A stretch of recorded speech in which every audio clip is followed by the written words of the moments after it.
नमस्कार, मी विशिता माझ्या चॅनलवर तुमचे स्वागत करते। आज तुमच्यासोबत छान असा एक स्त्री शक्तीला समर्पित असा लेख शेअर करणार आहेत।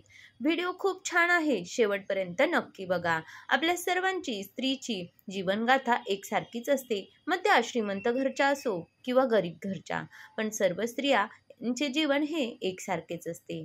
तर आज आपण हाच लेख जाणून घेणार आहोत, त्यामुळे व्हिडिओ स्किप न करता पूर्ण बघा, तुम्हालाही खूप आवडेल। आणि असे छान छान व्हिडिओ बघण्याकरता विशिता मेजवानीला सबस्क्राईब जरूर करा।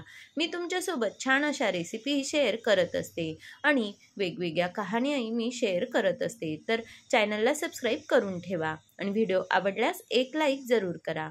चला तर मग आपण व्हिडिओला सुरुवात करूया। स्त्री शक्तीला समर्पित। आई, मला जरा आराम हवा आहे।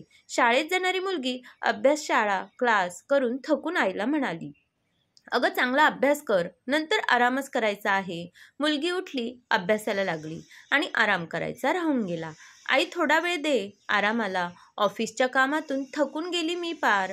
अगं लग्न करून सेटल हो एकदाची, मग आरामच करायचा आहे। मुलगी लग्नासाठी तयार झाली आणि आराम करायचा राहून गेला। अहो, इतकी काय घाई आहे, एखादा वर्ष थांबून जरा। अगं मुलं होऊन गेली वेळेवर की टेन्शन नाही, नंतर आरामच करायचा आहे। मुलगी आई बनली आणि आराम करायचा राहून गेला। अगं तुलाच जागरण करावं लागेल, मला ऑफिसला आहे उद्या। थोडे दिवस फक्त, मुलं मोठी झाली की आरामच करायचा आहे। ती बाळासाठी रात्रभर जागी राहिली आणि आराम करायचा राहून गेला। अहो, मुलं आता शाळेत जायला लागली, जरा निवांत बसू द्या की मला।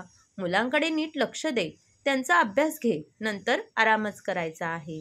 ती मुलांचा प्रोजेक्ट करायला बसली आणि आराम करायचा राहून गेला। आता मुलं स्वतःच्या पायावर उभी राहिली, आता जरा निवांत झाले मी, आता यांच्या लग्नाचं पाहावं लागेल। ती एक जबाबदारी पार पडली की मग आरामच करायचा आहे। तिने कंबर कसून सगळा कार्यक्रम आटोपला आणि आराम करायचा राहून गेला।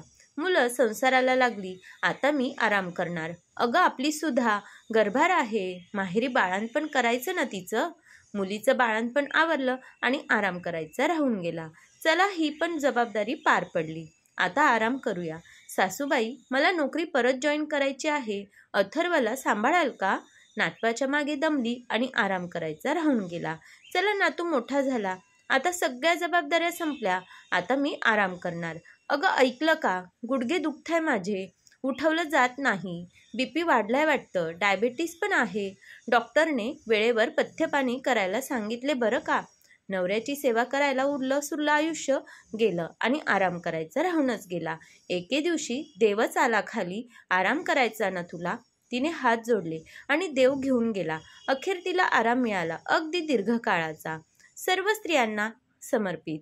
तर मैत्रिणींनो, तुम्हाला हा लेख कसा वाटला कमेंट्स करून नक्की सांगा आणि व्हिडिओ आवडला असल्यास चॅनलला सबस्क्राईब जरूर करा आणि बेल आयकॉनही क्लिक करा, जेणेकरून तुम्हाला छान छान असे व्हिडिओ बघायला मिळतील।